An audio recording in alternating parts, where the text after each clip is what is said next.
17 wins, 1 loss, 7 knockouts, 1 submission, 10 decisions. A 6'3" welterweight with a 74-inch reach, landing almost 5 significant strikes per minute at around 54% accuracy, while only eating just under 3 in return and shrugging off the vast majority of takedown attempts. On paper, Machado Garry looks like an algorithm's idea of the perfect modern 170-pounder. Tall, efficient, defensively sound, winning 10 of his 11 UFC fights and going 5 full rounds with one of the most feared finishers in the division without ever being stopped. Yet, for years, the immaculate 0 at the end of his record came with a bizarre twist. He managed to become the most hated, undefeated fighter in the UFC. The guy fans tuned in to watch lose and had to sit through another win instead. It starts in Portmarnock, a seaside suburb of Dublin, where David Garry grows up obsessed with combat sports and Irish MMA lore. He comes through boxing and judo, eventually earning a black belt in judo before he's out of his teens, and racks up a 6-1 amateur record with 5 knockouts and 1 submission. By 2019,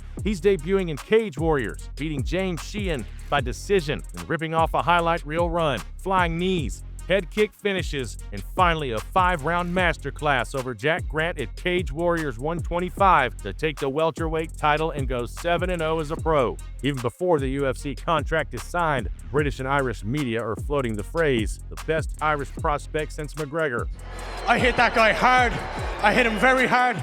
The UFC comes calling, and Madison Square Garden gets his coronation. At UFC 268, he debuts against Jordan Williams. For 4 minutes, he looks like a nervous 23-year-old making his first walk, getting pressured, backing up, trying to settle his jab. Then with 1 second left in the round, he baits Williams forward, slips just off the center line, and detonates a right hand that folds Williams face first into the canvas at 4:59 of round 1. The Irish future has his first UFC KO, his first MSG pop, and his first viral clip. From there, the record quietly fattens up. He outworks Darian Weeks over 3 rounds at UFC 273, then repeats the trick against Gabriel Green at UFC 276. 2 clean, unanimous decisions that don't break the internet, but prove he can stay disciplined over 15 minutes. By the end of 2022, he's 3-0 in the UFC and 10-0 overall. The media packages already splicing together the future soundbites with the phrase, next Irish star. At this stage, his striking numbers are already elite. Mid-2023, he's landing close to 7 significant strikes per minute with almost 56% accuracy, ranking top 3 all-time in output and 2nd all-time in accuracy among welterweights with serious cage time. The numbers scream blue-chip prospect. The way he talks starts to split the room. He isn't do the humble prospect thing. He tells anyone who'll listen that he's going to be a future champion, that he's built different, that he's smarter than the last Irish megastar. To some fans, that's just normal prize-fighting swagger. To others, especially online hardcores, it feels like a Conor cosplay without the same one-punch death touch. Threads start popping up on Reddit and SureDog. I don't understand why Garry's hated like that, only for replies to call him cringy as fuck, super arrogant, and over the top with self-bloviation, who thinks he's killing it like Conor or Chael and is completely oblivious. He keeps stalking anyway. UFC 285 in March 2023 gives him his first serious scare. Against Song Kanan, he gets clipped in the first round, dropped hard, and for a moment the hype train is wobbling on 2 wheels. Song chases but doesn't finish. Garry steadies himself, recalibrates, and over the next 2 rounds systematically takes over the fight. Long combinations, body work, cutting the cage, until he finds the TKO in the 3rd at 4:22. What his haters call exposed, his supporters call championship composure. Hurt, recover, adjust, finish. 2 months later, on a network card at UFC on ABC4, he gets his real statement win against Daniel Rodriguez, a veteran with more than 20 fights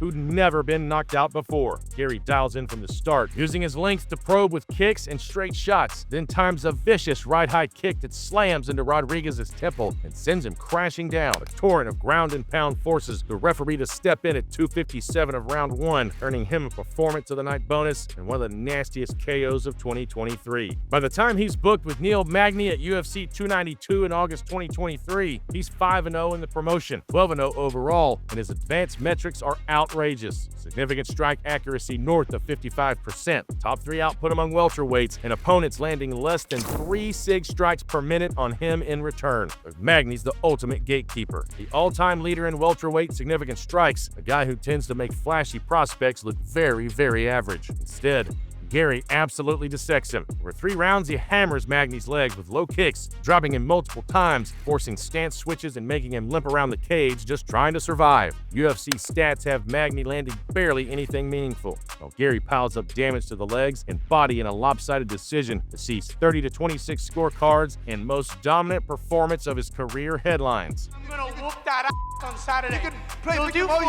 You'll sit there, you'll shut up, and you'll do what you're told. Here's where the most hated part really accelerates. In the build-up, Magny makes a clumsy joke about whooping his kids' in the gym. Garry takes it personally and goes hard on the "I'm a better father, better man" narrative in interviews and press conferences. Fans accuse him of overreacting, moral grandstanding, and using a weird, uncomfortable angle to sell the fight. When he then brutalizes Magny for 15 minutes, some people are impressed, but a lot of hardcores walk away thinking, great fighter, incredibly annoying human. That feeling gets supercharged by the off-camera drama. In late 2023, news breaks that he's been kicked out of Team Renegade, the gym of then-champion Leon Edwards. Garry publicly claims he was removed because Leon and his coach saw him as a threat and didn't want doubts or insecurities on the mat. Renegade's side of the story is less flattering. They describe him as disruptive, habitually late, constantly filming content and bringing cameras and his wife into the gym.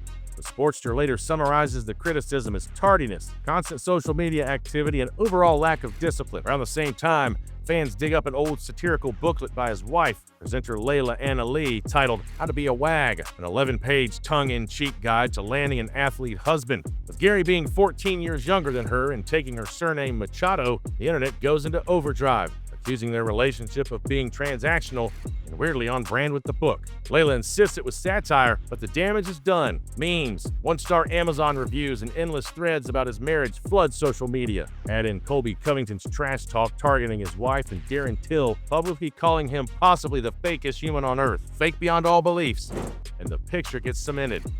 To a big part of the fan base, this guy's a skilled fighter wrapped in a reality TV personality they cannot stand. Because in victory and defeat, I'm still... Inside the cage, though, the zero stays intact. After pneumonia scrubs a Vicente Luque fight at UFC 296, he finally gets Jeff Neal at UFC 298 in February 2024. Neal is a murderous puncher with one-shot power, so Garry spends camp studying NFL wide receivers to sharpen his footwork and lateral movement. The fight isn't a barn burner, but it's smart. Garry outlands Neal 80-57 in total strikes and 67-46 in significant strikes, using kicks, feints, and clinch breaks to avoid the worst of Neal's counters and route to a split decision win that many media had for him clearly. The crowd boos him in the arena and at the press conference, and he leans into it, talking over the jeers, calling out Colby Covington and telling the world he's inevitable. By mid-2024, he hits peak undefeated villain mode. At UFC 303, he faces Michael Venom Page, a flashy British striker with his own trollish highlight reel. On paper, it's a striker versus striker showdown. In practice, Garry shows off his all-round game. He drops MVP early, then spins long stretches controlling his back and nullifying the unorthodox offense, taking a unanimous 29-28 decision. Fan scorecards are split. Some see it for MVP, but officially Garry moves to 15-0 as a pro, 9-0 in the UFC, breaking a long-standing Conor McGregor record for most consecutive UFC wins by an Irish fighter. At this point, the nickname The Future isn't just branding. He's 15-0. His career significant striking stats sit around 4.7 landed per minute on 50+% accuracy, with strikes absorbed under 3 per minute. And he's defending nearly 3/4 of the takedowns shot on him. He has highlight reel KOs, dominant decisions, and a resume that now includes Song Kanan, Daniel Rodriguez, Neil Magny, Jeff Neal, and Michael Page. He's also banned from a champion's gym, roasted for his marriage, called fake by fellow fighters, and booed in multiple arenas. If you wanted a stat to define him in 2024, it's this: 0 losses, maximum noise. The zero finally disappears at UFC 310 in December 2024 when he meets Shavkat Rakhmonov in a 5-round welterweight title eliminator. It's a perfect test. Shavkat has finished every opponent he's ever faced in the UFC. 100% finish rate monster with crushing wrestling and ruthless submissions. For the first time, Garry is the underdog. He goes the distance but loses a unanimous decision over 5 hard rounds. His takedown defense and durability tested to the absolute limit. The hype gets dented. His opponents gain a blueprint. Pressure, clinch, cage wrestling.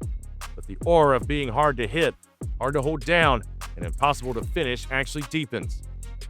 In 2025, he rebuilds and somehow becomes even more polarizing. Headlining in Kansas City against Carlos Prates, he fights a disciplined, wrestling-heavy game plan, scoring multiple takedowns and controlling 4 of 5 rounds for unanimous decision.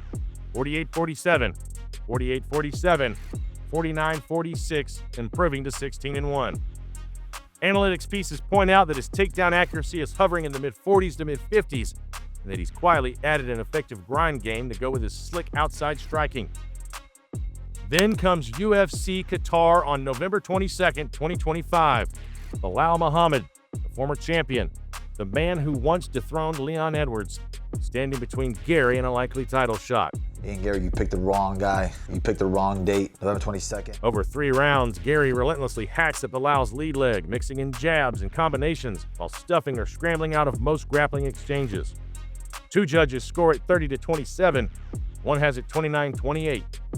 The consensus is that Garry's striking dictated the fight, even if there are a couple of nervous moments with eye pokes and clinch pressures. Record moves to 17-1, his UFC mark to 10-1, and the official rankings bump him up to number 2 at welterweight, right behind new champion Islam Makhachev. Even here, with perhaps the best win of his career, the most hated tag refuses to die. Within days, Darren Till is online calling him fake beyond all beliefs after a heated backstage argument with Khamzat Chimaev. Forums debate whether his post-fight call-out of Makhachev is delusional. Articles dissect why UFC legends like Rampage Jackson can't stand him. Fan polls on social media slam him, despite acknowledging how good he is.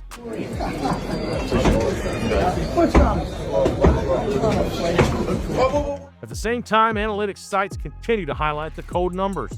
17 wins, only 1 loss by decision, never finished, 7 KOs, 1 submission, and metrics that place him among the most accurate and high-volume strikers in welterweight history. That's the paradox of Ian Machado Garry. For years, while the zero was still intact, he was the rare undefeated contender that massive chunks of the audience desperately wanted to see lose.